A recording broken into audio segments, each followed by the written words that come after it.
مرحبا. تفضلوا نتعلم شوية عربي سوا. Hi, and you're welcome to join me to learn a little bit of Arabic together. Arabic is a major global language and is spoken by millions of people around the world. It's also a language that's spoken by many people in our own community. I hope you'll enjoy today as I introduce you to the Arabic language, or اللغة العربية, and we learn some phrases that are very useful for when you're meeting people who speak Arabic. Let's take a look at the map of the world so we can see the places where Arabic is spoken as an official language or a first language. Over here we have the United States of America, and we are in San Diego. If we take a plane from San Diego all the way across America, and then take another plane, or magic carpet, all the way across the Atlantic Ocean, we'll reach Africa and Asia, and in North Africa, and in this part of Asia called the Middle East, Arabic is the main language that is spoken in many of these countries. Arabic is actually the sixth, or in some places, according to the numbers, fifth most spoken language in the world. It has around 300 million native speakers, and it's the official language in over 20 countries. Let's take a closer look. So here we have Africa, here we have Asia, and more specifically this part of Asia, the Middle East, and North Africa, where there are all these Arabic-speaking countries. So some examples are Syria, Iraq, Saudi Arabia, Qatar, where they just had the World Cup, Oman, Yemen, Egypt, Libya, Algeria, Tunisia, Morocco. In all of these countries, Arabic is spoken a little bit differently. In all of these countries, they have their own dialect, their own way of speaking Arabic. So in Iraq, they have Iraqi Arabic. In Syria, they have Syrian Arabic. In Egypt, they have Egyptian Arabic, and so on. Just like in English, we speak American English here in America. In England, they might speak British English. In Australia, they speak an Australian dialect of English. Arabic has many different forms or many different dialects that people from different places will speak in. Arabic also has something interesting called diglossia. Diglossia means that there are two ways to speak Arabic. You can speak a formal version of Arabic, like if you are in a professional setting or you're a newscaster on the news, you'll use a formal version of Arabic when you are speaking. There's also a casual or everyday version that most people will speak at home or with their friends or just in everyday life. This is when they'll usually use that local Arabic dialect depending on where they are. Now, because these dialects are so different, and somebody from Syria is going to sound very different from somebody in Egypt, or somebody in Egypt will sound very different from somebody in Morocco, if people who speak different Arabic dialects from different countries are having trouble understanding each other, they can always go back to the more formal version of Arabic that everybody learns when they're in school. And that'll help them understand each other. This formal version of Arabic can be called Fusha or Modern Standard Arabic, depending on the version that you're learning. So sometimes it can be tricky to learn Arabic if you learned how to speak a dialect and you're trying to study it, because in most textbooks in school, it's going to be the formal version that is written. So in most forms of writing, in newspapers and books, you're going to see the formal version of Arabic, whereas when people are just speaking together or having conversations, they're going to be using the more casual version of Arabic. So just remember, if you meet somebody who speaks Arabic, depending on where they're from, you might have an easier time or a harder time understanding them, depending on what type or what dialect of Arabic you have learned. So here on the map, for example, my family is from Lebanon. So when I learned Arabic growing up, I learned the Lebanese dialect. So it's a little bit hard for me to understand somebody from Egypt. I can still do it. It's just not as easy for me to understand the Egyptian dialect as it is the Lebanese dialect. Some of these countries, though, you might notice, obviously, it covers a very large area. So countries that are closer to each other, their dialects are going to be more similar than countries that are far away. So for example, Syrian and Lebanese dialects are pretty similar, whereas Lebanese and Moroccan dialects are very different.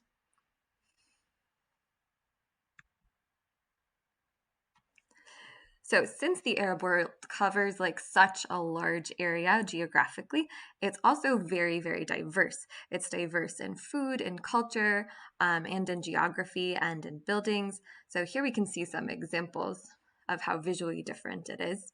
Here we have Jordan. They have a city carved out of rocks called Petra in Jordan. It's very famous. Here we have Algeria. It has deserts. I believe it actually has the Sahara Desert. Tunisia is on the coast. It's very beautiful. In Iraq, they even have marshes. And I know a lot of people don't think of snow when they think of Arabic-speaking countries, but in Lebanon, there are mountains with forests, and they even get snow sometimes. Here we have Oman, has this beautiful watering hole.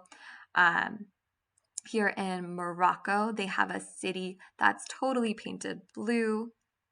In Syria, they have traditional markets called a souk where you can buy things from vendors. Dubai is very futuristic, it has many skyscrapers, a lot of cutting edge technology. It's a very new looking country. And then we have Egypt, which has so much ancient history that has fascinated the world, including the pyramids, which are obviously very famous. Ready to start learning Arabic? Yalla, let's go. Before we start learning how to speak in Arabic, it's a good idea to just take a look at the Arabic alphabet. You might have noticed already that the writing system that they use in Arabic is very different from the writing system that we use in English. The Arabic alphabet actually has 28 letters, and unlike English, you read it from right to left instead of from left to right as you would in English. Also in Arabic, a lot of times, most times, the letters are going to connect to each other, kind of like how if you're writing cursive, the letters in a single word are going to connect to each other. So the alphabet is called al-abjadiyya. And something that's very important before we start is to note that there are some sounds in Arabic that we don't have in English and some sounds in English that we don't have in Arabic. Let's take a look at the sounds that we're going to hear in Arabic that are going to be unfamiliar to us. So here we have unfamiliar sounds found in Arabic. Jim, he, khe, ayn, ghayn, qaf. Now, these are very hard for some people who didn't grow up speaking Arabic to pronounce. Kids are actually probably going to have an easier time learning these new sounds than grown-ups are. But even if you're still finding it tricky, don't worry. Just try and use your listening ears to listen to them very carefully and try your best to copy that accent. Okay, let's start with that first word that I said there. Yalla. It's a fun way to say come on or let's go, or if you want to get somebody excited, or even if you want to tell somebody to hurry up, you can use yalla. So let's try it. Yalla.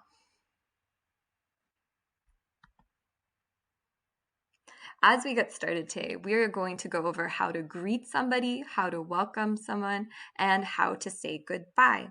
In Arabic, it's very important to be polite and respectful, especially to guests or to people who you are meeting for the first time. A very simple and easy way to say hello is marhaba. You'll notice that it has that unfamiliar he sound. So listen and let's try it out.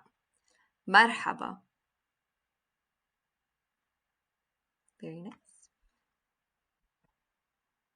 A more formal way to say hello, and it's even more respectful than saying marhaba, would be to say assalamu alaikum, which literally translated means hello, peace be upon you. So let's listen and try that. Assalamu alaikum. Very nice. Let's try it again. Assalamu alaikum. Now let's take a closer look at this phrase. You might have noticed the word salam. Salam actually means peace. And you can use it as kind of a shortened version to say hello as well. So, salam.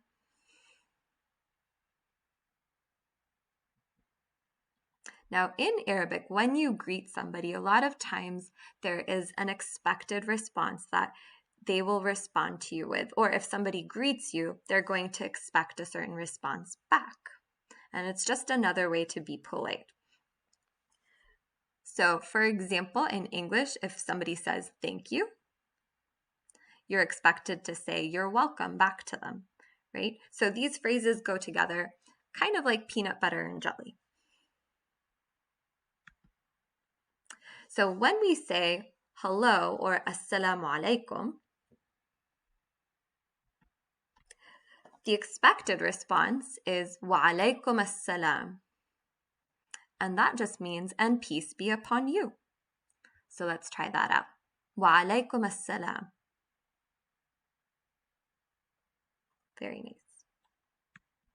Okay, let's try both of them together.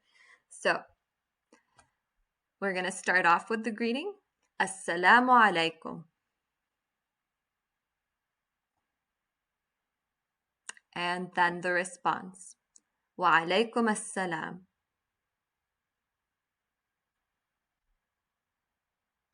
Very nice. It's very important to make your guests feel welcome in the Arabic-speaking countries. Or even if you meet somebody and they're joining your group, it's very important to make them feel included. An easy way to say hello and welcome is ahlan or ahlan. Let's try that out. Ahlan. Very nice. So that's just a simple way to say welcome. The more proper way to say welcome would be the full phrase, which is ahlan wa sahlan. Let's try that out. Ahlan wa sahlan.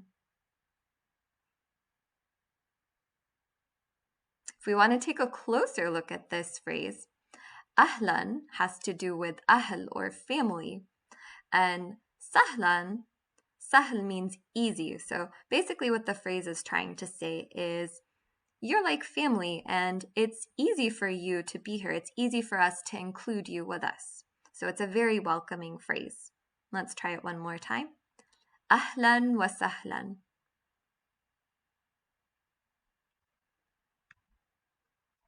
If you meet somebody in the morning, you're going to want to say good morning. So to say good morning, you'll say sabah al khair. So notice that it has that he sound and a khe sound. Let's try it again. Sabah al khair.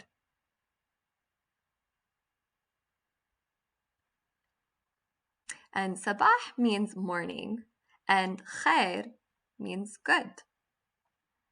Now, this is also another greeting that has an expected response that you are going to respond with. So if somebody tells you sabah al khair, you are going to respond with sabah al nur. Let's try it again. Sabah al nur. And literally that means morning of light. Nur is light. And you're going to see that word again. If you meet somebody in the evening, you're going to say masa al khair. So that literally means good evening. Let's try that again. Masa al khair.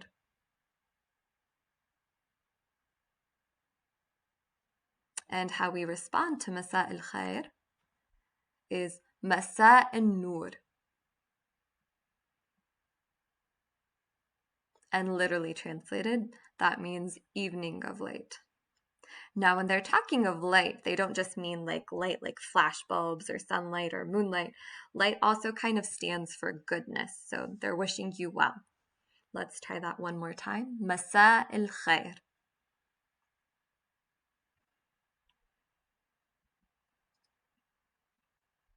If you want to say good night to somebody, if they're going to bed or if you're going to leave them in the evening and you know they're going to go to bed afterwards, you can say تصبح على خير. So it has a h sound, a ain sound, and a kh sound. Let's try it again. تصبح على خير.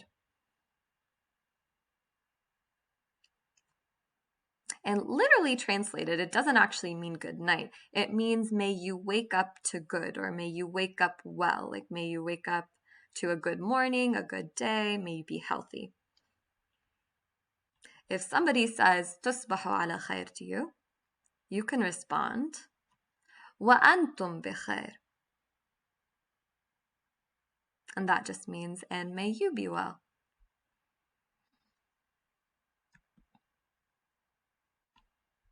Now, this is a fun phrase to use if you're close to somebody. It's a very informal phrase, so you'd probably use it with family or friends. This is kind of like saying wakey wakey or good morning if somebody's just waking up, or you can even use it after somebody wakes up from a nap. And it's صح النوم. صح النوم. And you're just hoping that they had a good sleep. It's also fun because you can use it to tease somebody who seems like they're still a little bit sleepy.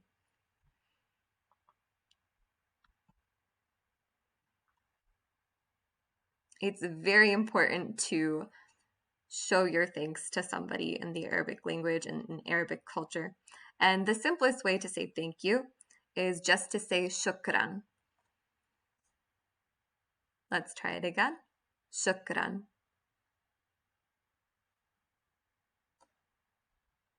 Now, if you say shukran or thank you to somebody, there are many ways to respond, but a very simple way would be to say Ya hala. Ya hala. And that just means you're welcome.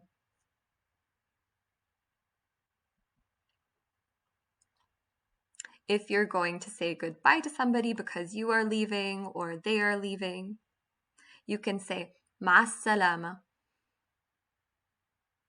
مع السلامة. Now notice it has that ain sound.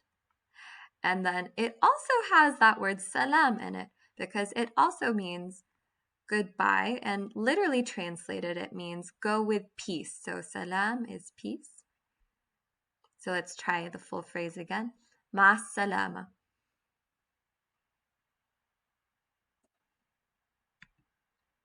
Another way to say goodbye, if you know you are going to see that person again, or if you want to see them again, you can say see you later or until next time, which is إلى اللقاء.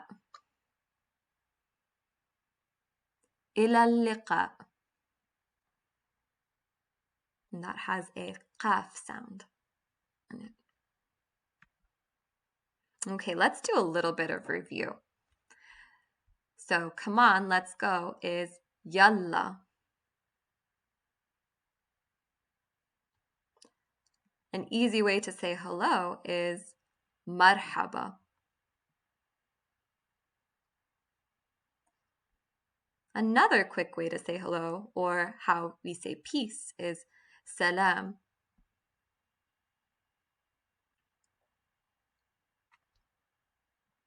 A polite way to say you're welcome and to make somebody feel like they're a part of your family is to say ahlan wa sahlan.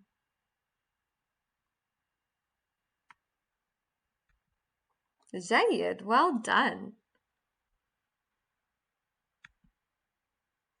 Okay, let's try some of those greetings and responses that we just learned. So if you want to say hello to somebody in a very polite and formal way, you can say Assalamu alaikum. And the response, وعليكم السلام.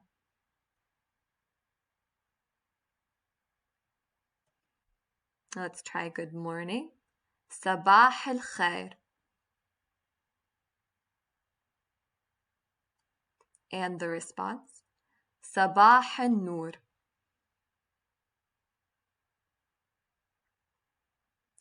Let's try good evening. مساء الخير.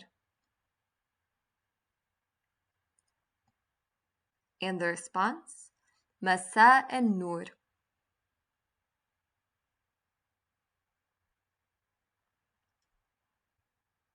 And good night.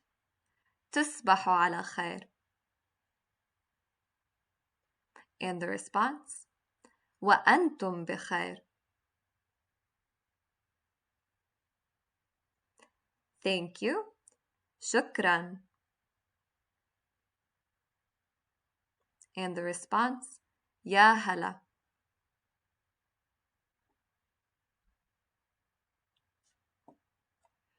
And finally, our parting words, how we say goodbye. So goodbye is مع السلامة. And see you later. إلى اللقاء.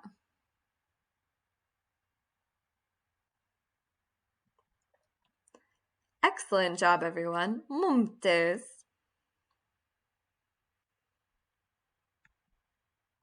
I hope you enjoyed this quick introduction to Arabic. Hopefully you'll join me again next time and we'll build a little bit more on what we've learned. Have a great one. إلى اللقاء.